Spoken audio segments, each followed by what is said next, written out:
Hello and welcome to episode 16 of Wizard Weekly, where we bring you news and humor from around the spiral. If you're tired of trying to convince Lady Blackhope to part with one of her unicorn statues, you're in luck. The statues, along with some other hard-to-find items, have made it into the crown shop in a recent update. KingsIsle's also slipped a few new items into the game as well. If you're crunched for crowns, you have the option of purchasing these marvelous monuments for gold. If you've been claimed by the summer slump, fear not, my friends. Next month, Wizard 101 Central will be celebrating its 3rd birthday with tons of contests and events, and though they're all hush-hush right now, keep an ear to the forums for updates. Just when you thought that summer couldn't get any hotter, Iridian Ravenhunter set the PvP scene sizzling in the Queen of the Arena match, taking home 1st place and the gold prize. Congratulations! With the passing of the Queen of the Arena tournament, the PvP arena seems to have hit a bit of a lull, but there's plenty hopping over at the Pet Derby. Caspian's 2v2 Pet Derby has finally begun, and with team names like the Orange Polka Dots, Turn and Burn, and Catch Us If You Can, this ought to be an interesting derby to keep an eye on. Grab your fans and soda cans, because this week in Better Homes and Gardens we'll be touring Garret Hawkflames' Hot Hacienda. When you first arrive at Garret's blistering backyard, you're greeted by his tribute to the Dragon Titan, guardian of the Fire School. Garret enjoys hanging out in his garage working on his hot rod whenever he can. Get it? Hot rod? Hot rod? Never mind. As you can imagine, remodeling a firehouse would require some very serious equipment, and Garret is constantly pouring his mechanical prowess into his heavy-duty stuff. Inside is much cooler, literally, as you enter Garret's bedroom, where he proudly showcases his love of dragons and Dragonspire. You can cool down even further in his library, which is temperature controlled to preserve some of the ancient texts he has in his collection. He's even managed to get his oven mitts on quite a few knowledge crystals, salvaged from Dragonspire.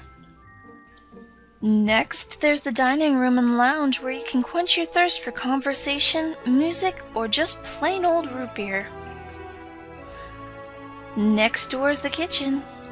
Looks like fried chicken for dinner tonight. Down, down, down into the underground, you would think it would be cooler, but Garret's blazing hot throne room is surrounded by lava. His throne overlooks his round enough table, where he and his fellow fire wizards gather to discuss their smoke in school. Hi, Garret. You wouldn't think such a chipper guy would need a dungeon, but there it is, hidden deep underneath his house, where his prisoners are guarded by Spike, the cranky bone dragon mount. Spike doesn't only keep the prisoners in line, and occasionally snack on them. He also guards the giant, fiery core that keeps Garret's house ablaze, its unstable power kept in check by a celestial power sphere. Garret's home is more hot than not, and just like that, another month has gone blazing by. I'll be closing this month's Better Homes and Gardens thread on the 29th. That's next Friday, so make sure to get your entries in before then for your chance to be in the September episode of Better Homes and Gardens. After reading through 2 weeks of questions in the Letters from the Spiral forum, I ran across a rather interesting one from Cosmo23. Do you think KingsIsle should add the no PvP restriction to certain items? I don't know very much about PvP, but I do hear a lot about gear making things unbalanced, so I think it's safe to say that there's at least a handful of PvPers out there that really wouldn't mind seeing a system like this put into place. The problem with this system, though, is where do you draw the line? What defines gear and what makes people too powerful? When does that limit become too controlling? Different schools have different stats they lean on in the arena, and putting a damper on some gear that would be beneficial to them is kinda lame.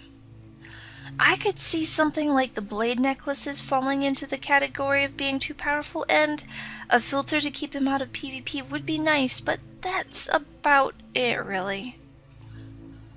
I'm not going to say yay or nay to this one because it's a really interesting idea, and I have to wonder if we won't see it put into play someday in the future. A whole bunch of wizards wrote in to ask, do you think we'll ever be able to fly? I don't think it's too far-fetched to see our wizards flapping their way through the sky one day, though I don't think it'll ever be through the current content just because it's built the way it is. It's built to be seen from the ground. Crystal 300 mentioned a world where we'd be able to fly, and I think that if we ever do make it off the ground, that's the route KingsIsle will take. We have a ton of worlds to explore still, and I can't help but think we'll end up at Professor Greyrose's world one day. That would make a perfect setting for a bunch of wizards with wings. Granted, we'll have to be shrunk down so we actually fit in her world, but, you know, it's a small price to pay for being able to literally be on Cloud 9. Orca writes in with a question that will have your heart soaring. Do you think KingsIsle should create another mount for a cause or a charity? Yes, I think a time will come when KingsIsle will release another mount or something for a charity. The thing is, it isn't quite the right time for it yet. Kids are out of school and their parents are trying to keep them entertained, so everyone is a little more strapped for cash than they would be normally. Summer is also a season where people tend to think a little more internally.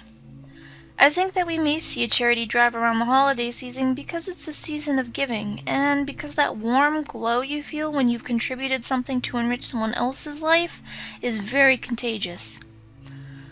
To get the most for the charity that they decide to sponsor, KingsIsle is going to release it while the epidemic of warm fuzzy-itis is at its very strongest.